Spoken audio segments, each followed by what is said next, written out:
Playwright automation पे जिसको 4 साल का एक्सपीरियंस है उसको भी इस क्वेश्चन का आंसर नहीं पता कि why after importing a playwright annotation and storing it in the form of a test variable, why are we storing it onto a test variable only? Why we are not storing it in a variable named as testing?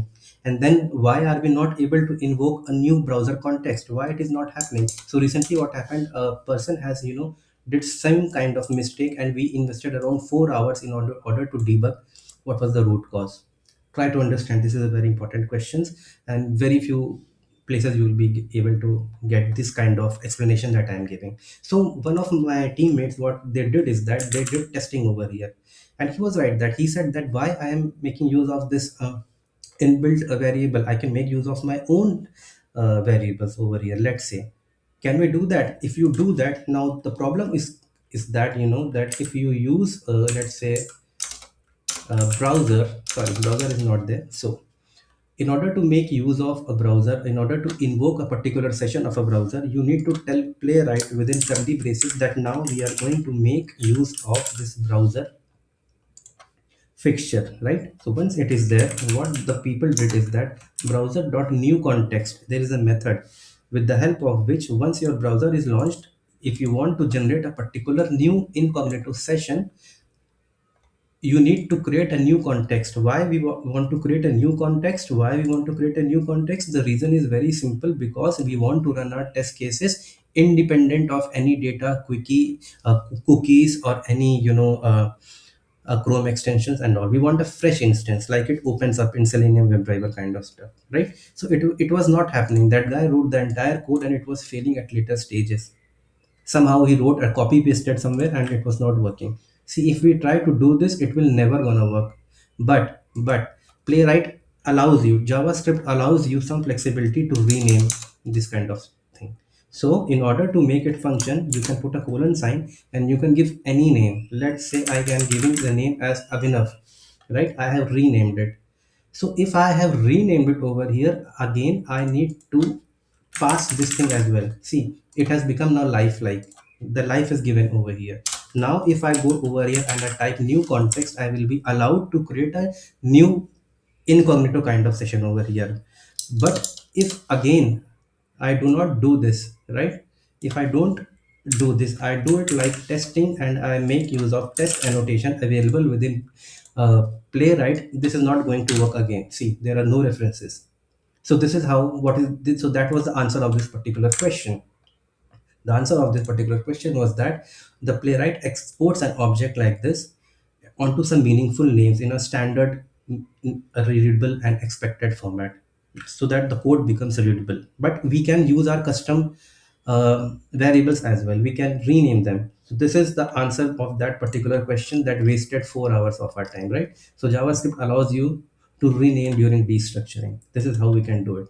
But now try to understand the problem that we did it. And now in onto this particular lecture, we are going to make use of each and every concept that we have discussed. Like we'll be making use of browser fixture, browser context. We will be creating pages from that, async concept and await, right? So from here the actual coding for a Playwright series starts. Now what is going to happen, the test is already declared over here, right? Now it has got the life, and I can create a new browser instance. See, I can create a new context over here. So the context got created, which means that at this point in time I have created this particular, opened this particular window, and from this window I want to now create a particular page. So how to do that? It is very simple. Just simply store it. Just try to simply store it, let's say onto a constant, let's say context. Okay, so now this context knows that an instance is already up and running, and from that instance we need to open up a new page. See, from that instance we need to open up a new page. But why it is not opening up? Now the real concept of await comes here. If see, as I told you in one of my lectures, Java script is asynchronous. Okay, over here everybody tries to do the same thing, it will not work. We have to make use of await. Once you put an await, then everything will be done in a synchronous way. Okay, you cannot launch a a URL without launching the browser first. Okay, so for that you need to put await over here. Since you have written await, as I told you already, await and async go hand in hand. Now what will happen? Context dot new page is visible. So this is the way of coding you should try to understand. And if the page has been loaded over here, now try to store it into somewhere, let's say page fixture. Okay, now with the help of this particular page you can go to a particular URL. So this is what this lecture was all about. I was trying to say, now you can pass the URL over here and your test case will run. So this was a very important concept, and now I am going to start coding. I will be launching a browser.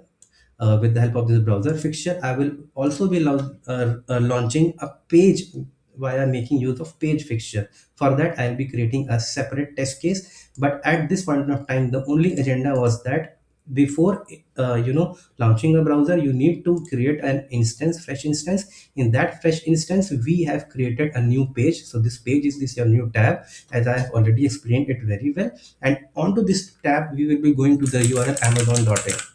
So I have been making use of Amazon websites like these, because these websites are really dynamic and it will take a lot of effort to create the CSS locators and all, and the automation testing strategy will be real life, like you will be getting the actual feel of doing automation with the Playwright. Okay, so guys, please stay tuned. I'll be back with a new lecture very soon, but this is very important and I hope you have liked this particular lecture, because very people are confused. Okay, so do not make you that mistake of doing testing over here. Everything will become lifeless over here and then you will be getting confused. So if you are making use of it, then you have to rename the test colon testing, and then this testing name should be defined over here as well, right? So this is the simple logic, and this is one of the most important interview questions. This is the reason why I've mentioned it's a $1 million concept. You will be getting an asked and you will be giving such kind of scenario to automate on the fly by sharing your screen. Okay, so I hope you have liked the lecture. Please let me know if anything I'm missing. Thank you. Thanks a lot for your time and patience. Thanks a lot.